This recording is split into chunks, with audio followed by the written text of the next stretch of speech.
प्रिय बच्चों, आज मैं आपको पहला चैप्टर 10th में रचना के आधार पर वाक्य भेद। तो सबसे पहले हम आपको बताएंगे वाक्य की परिभाषा, यानी वाक्य किसे कहते हैं। शब्दों के व्यवस्थित समूह को जिसका अर्थ हो, वास्तविक अर्थ हो, उसे हम वाक्य कहते हैं। वाक्य से पहले मैं आपको एक चीज़ और बता दे रहा हूं कि इससे पहले जो हमारा वर्ड होता है, यानी वर्णों के व्यवस्थित समूह को वर्णमाला और कंठ से निकली हुई मूलधन, उसे हम वर्ण कहते हैं। वर्ड के दो प्रकार होते हैं। पहला है आपका स्वर और दूसरा है आपका व्यंजन।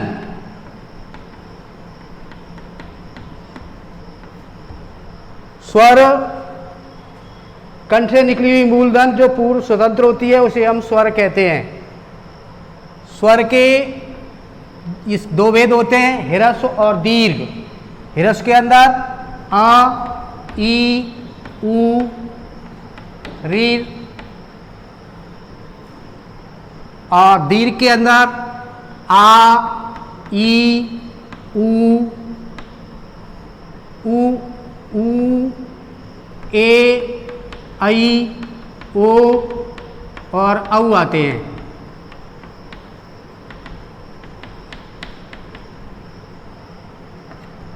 उसके बाद हम देखते हैं व्यंजन। व्यंजन के अंदर जो है वास्तव में इसके चार भेद होते हैं। पहला होता है आपका स्पर्श व्यंजन, दूसरा होता है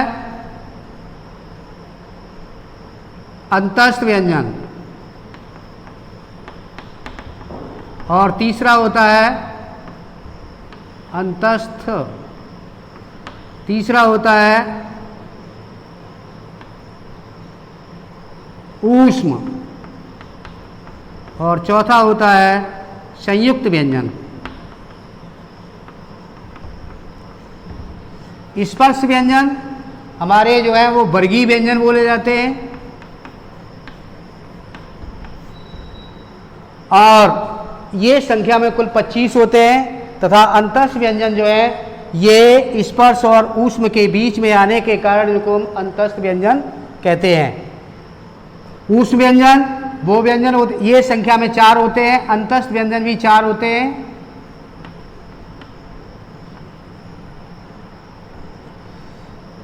और मुख से निकलनी बोलते समय या उच्चारण करते समय हमारे मुख से गर्म हवा निकलती है, इसलिए हम इनको ऊष्म व्यंजन कहते हैं। संयुक्त व्यंजन ये भी संख्या में 4 होते हैं।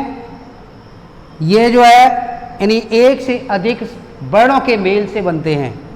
अब देखिए, मैंने आपको बताई थी कि शब्दों के सार्थक समूह को हम वाक्य कहते हैं। वाक्य के दो भेद होते हैं, यानी वाक्य के अंग सर्वप्रथम उसमें होता है पहला आपका उद्देश्य और दूसरा आपका होता है विधेय। उद्देश्य के अंदर हमारा कर्ता और शेष जो वाक्य का पार्ट होता है वो विधेय में आता है, अर्थात कर्ता उद्देश्य के अंदर कर्ता तथा कर्ता का विस्तार और विधेय के अंदर कर्म का विस्तार तथा क्रिया का विस्तार आता है। यानी उद्देश्य के अंदर जैसे राम पुस्तक पढ़ता है,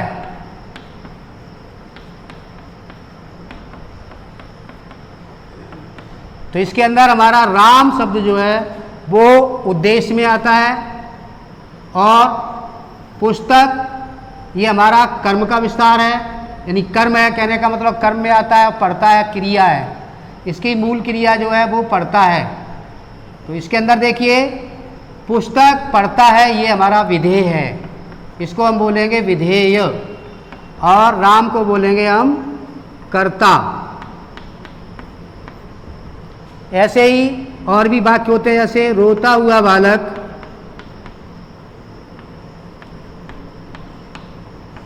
रोता हुआ बालक तेजी से दौड़ता जा रहा है।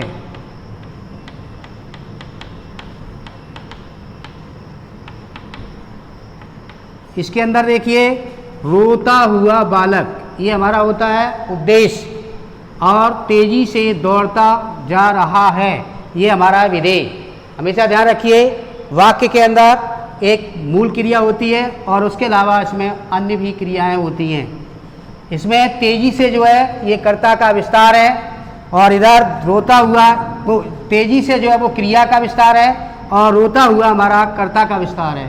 इसमें बालक जो है वो कर्ता है, और इसमें हमारा ये रोता हुआ दिया हुआ ये कर्ता का विस्तार है, बालक हमारा कर्ता है, और तेजी से ये हमारा विशेषण है, क्रिया विशेषण, और दौड़ता जा रहा है, ये हमारी क्रिया है। इसके अंदर जा रहा है यानी रहा है, ये हमारी मूल क्रिया है, दौड़ता हुआ इसकी सहायक क्रिया है साथ में। अब देखिए, ये हमारे हुए उद्देश्य तथा विधेय यानी वाक्य के घटक या अंग। अब हम चलते हैं वाक्य के भेद।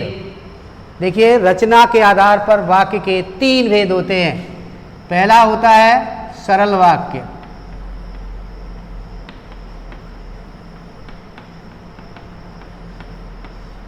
देखिए, सरल वाक्य के अंदर इसकी क्रिया एक या एक से अधिक मूल क्रिया होती है। जैसे राम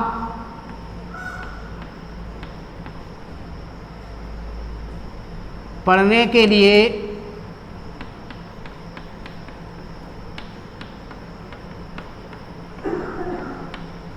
विद्यालय जा रहा है।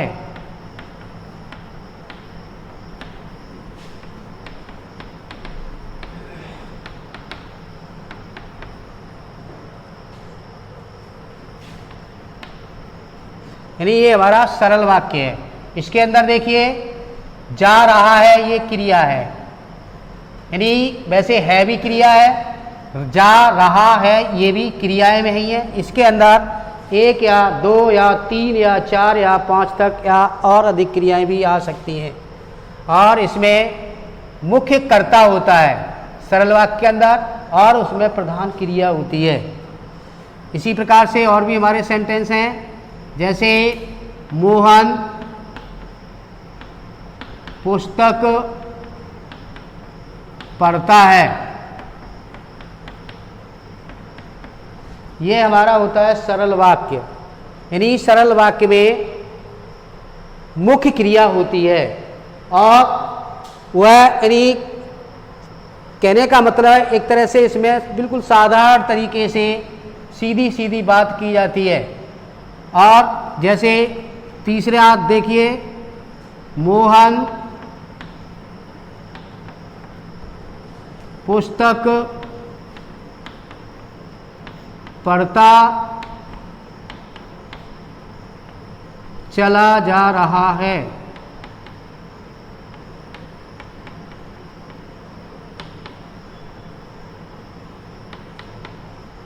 देखिए, इसमें भी आपकी पढ़ता क्रिया, चला क्रिया, जा रहा है क्रिया। ये कहने का मतलब है सरल वाक्य के अंदर एक से अधिक क्रियाएं आती हैं तथा इसमें मुख्य क्रिया का प्रयोग होता है, उसे हम सरल वाक्य कहते हैं। उसके बाद दूसरा हमारा आता है संयुक्त वाक्य।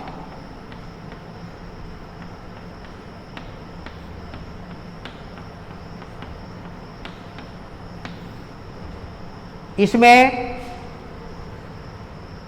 2 या 2 से अधिक उपवाक्य होते हैं, और ये उपवाक्य हमेशा, इसमें एक प्रधान उपवाक्य होता है जिसमें ये हमेशा हमारे जो है वो संयोजक शब्दों से जुड़े हुए होते हैं। ये दोनों वाक्य संयोजक शब्दों से जुड़े हुए होते हैं।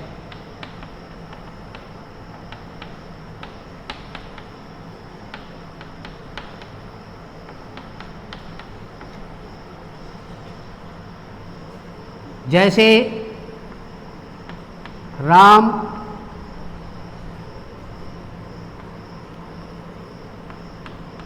खाना खा रहा, खाना खाकर। राम खाना खा रहा है और पढ़ भी रहा है। इसमें और जो है वो संयोजक शब्द है, यानी इसमें हमारे दो उपवाक्य, राम खाना खा रहा है और पढ़ रहा है। यानी कहने का मतलब राम खाना खा रहा है और राम पढ़ भी रहा है। ये और से ये हमारा संयुक्त वाक्य बन गया। इसके मुख्य पहचान होती है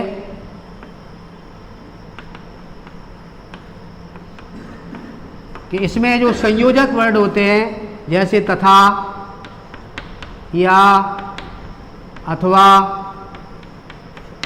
वा, और, एवं,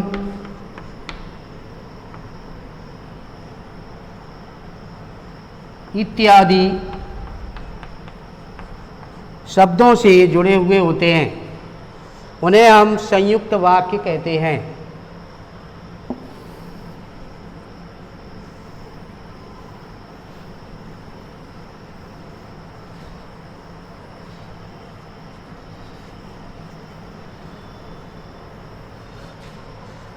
नंबर 3 होता है मिश्र वाक्य।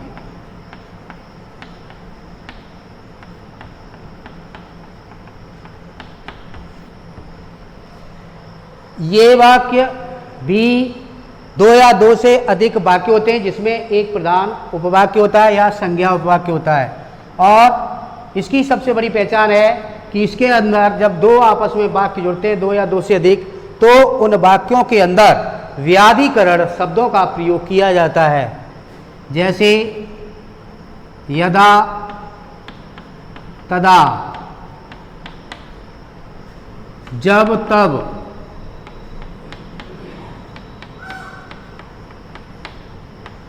जैसे तैसे।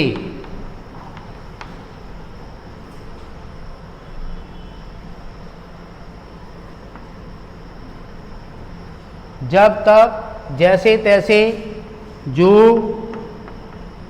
जैसे, वो, वैसे,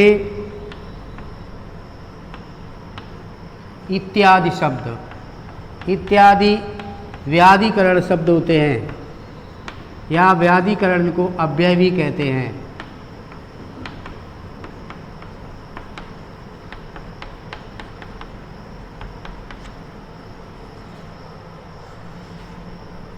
जैसे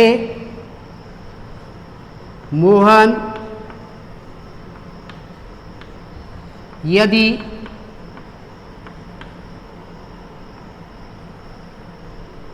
मेहनत करता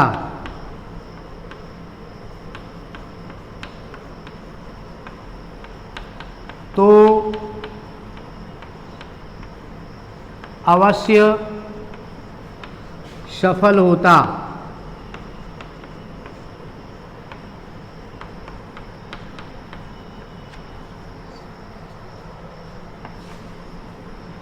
दूसरा सेंटेंस है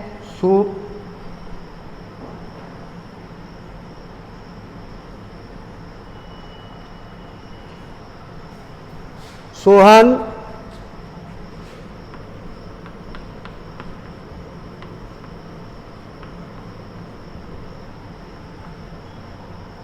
जैसा करता है, सोहन ने जैसा किया।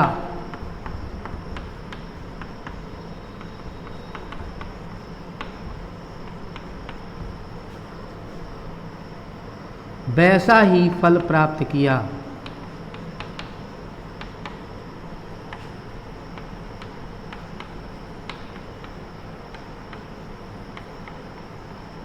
प्राप्त किया इत्यादि।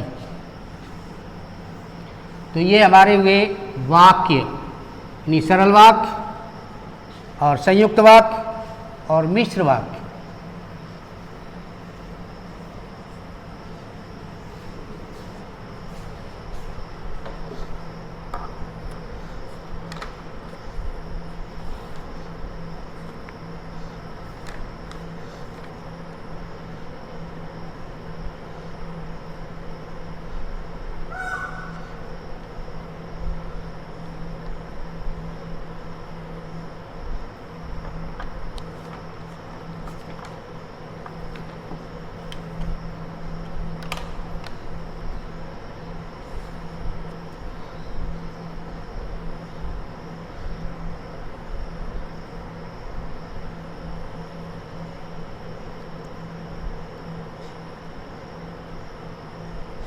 अब देखिए मैं आपको बताऊंगा सरल वाक्य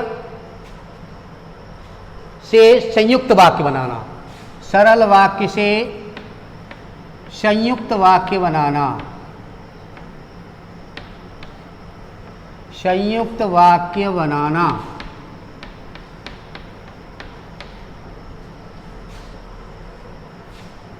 जैसे सूर्योदय हुआ, यानी सूर्योदय होते ही पक्षी बोलने लगे।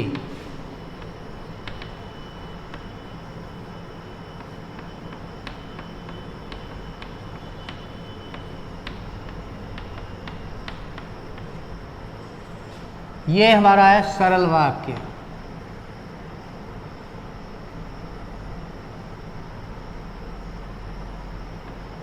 सरल वाक्य। और इसका जब हम बदलेंगे संयुक्त वाक्य में तो ये हो जाएगा सूर्योदय हुआ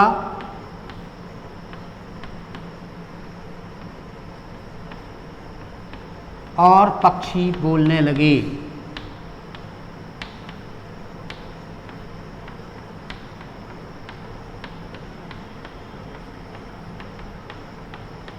और पक्षी बोलने लगे। ये हमारा जो है वो है एक तरह से ये सरल वाक्य है। सरल वाक्य का इसमें और हमारा जो है वो अव्यय शब्द जुड़ गया और अव्यय, ये संयोजक शब्द है तो ये हमारा होने लगा, यानी ये हमारा जो हो गया संयुक्त वाक्य। संयुक्त वाक्य।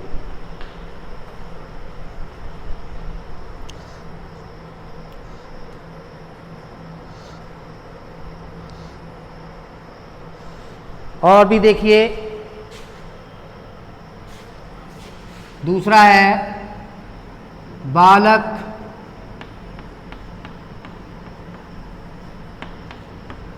रो रो कर चुप हो गया।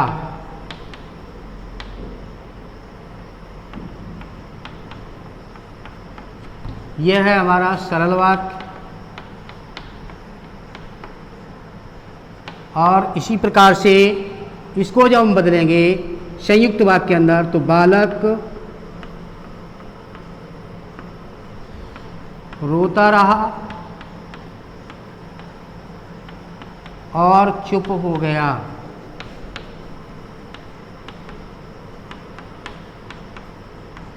यह है हमारा संयुक्त वाक्य।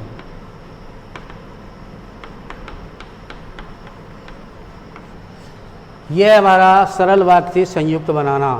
अगर इसको हम जैसे बालक रोता रहा और चुप हो गया, इसको हम सरल वाक्य में बदलेंगे तो हमारा और अव्यय वो विलुप्त हो जाएगा। तो बालक रोकर चुप हो गया, ये हो जाएगा। इसमें हमारी हो गया मुख्य क्रिया है, चुप हो गया ये मुख्य क्रिया है।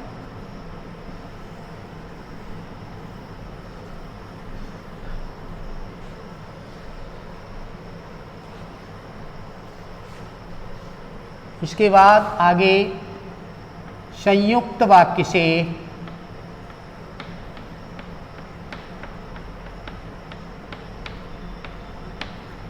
सरल वाक्य बनाना। सरल वाक्य यानी संयुक्त वाक्य के अंदर मैंने आपको बताया था कि हमेशा योजक शब्द जुड़े हुए होते हैं और जब इसको हम सरल में परिवर्तन करते हैं तो इसका संयोजक शब्द होता है वो विलुप्त हो जाता है। मिश्र संयुक्त।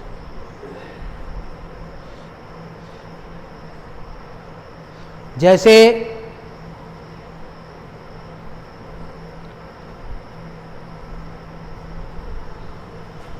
संयुक्त वाक्य है आपका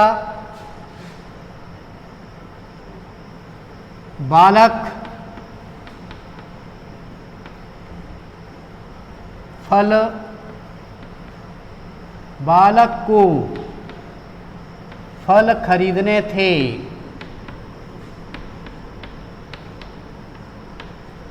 इसलिए वह बाजार गया।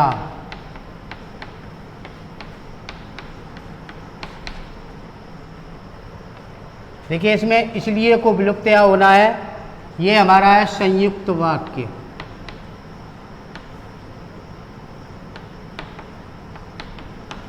इसको जब यहाँ विलुप्त करेंगे तो बालक फल खरीदने के लिए बाजार गया। बालक फल खरीदने के लिए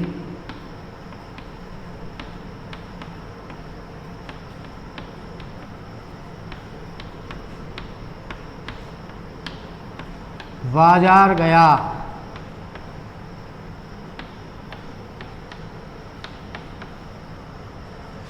ये हमारा संयुक्त वाक्य से सरल वाक्य।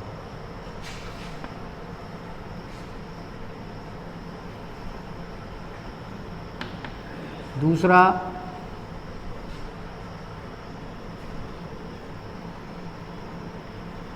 शाम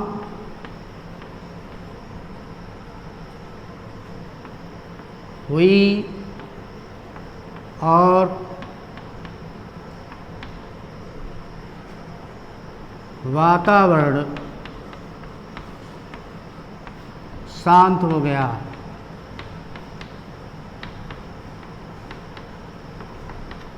यह है हमारा संयुक्त वाक्य। इसको हम सरल बनाएंगे तो इसमें और हट जाएगा। शाम होते ही वातावरण शांत हो गया। शाम होते ही वातावरण शांत हो गया। यानी हमेशा ध्यान रखिए इसके अंदर जब हम जो हमारा अव्यय होता है, जो संयोजक शब्द बोलते हैं, जब वो उसके अंदर वाक्य के अंदर आते हैं तो उसमें दो उपवाक्य होते हैं और दोनों उपवाक्यों को जोड़ने के लिए हमें संयोजक शब्द को विलुप्त करना पड़ता है। तो वही इसमें है कि शाम होते ही वातावरण शांत हो गया।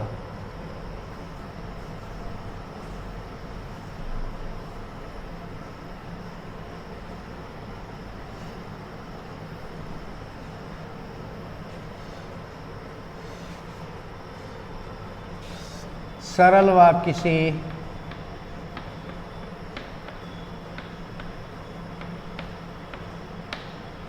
संयुक्त वाक्य मिश्र वाक्य बनाना।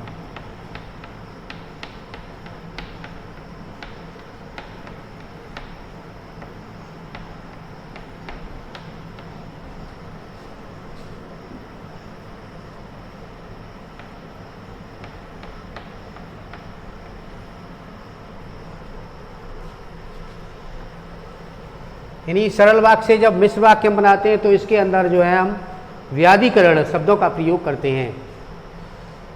यानी जैसे सरल वाक्य, अध्यापक के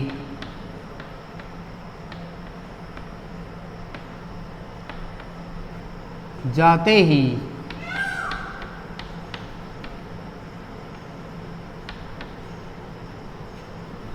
छात्र कक्षा में शोर मचाने लगे।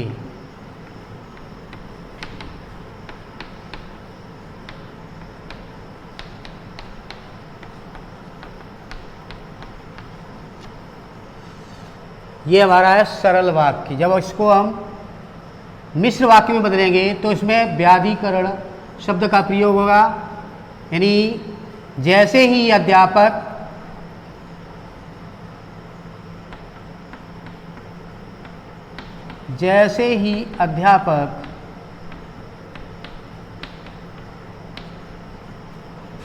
गए, वैसे ही कक्षा में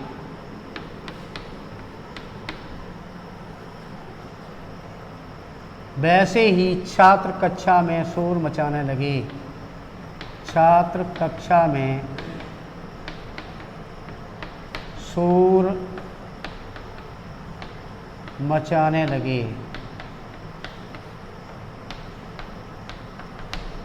इसी प्रकार से दूसरा है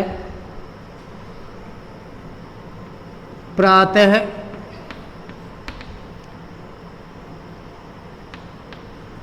होते ही चिड़िया चहचहाने लगी।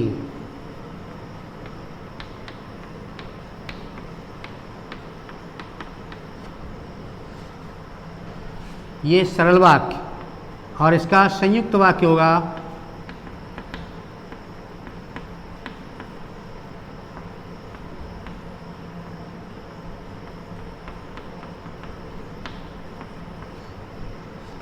ज्यों ही प्रातः हुआ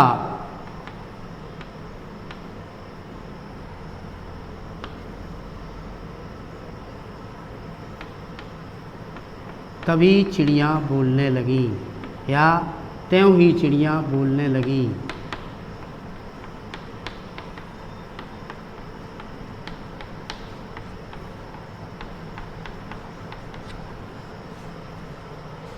धन्यवाद।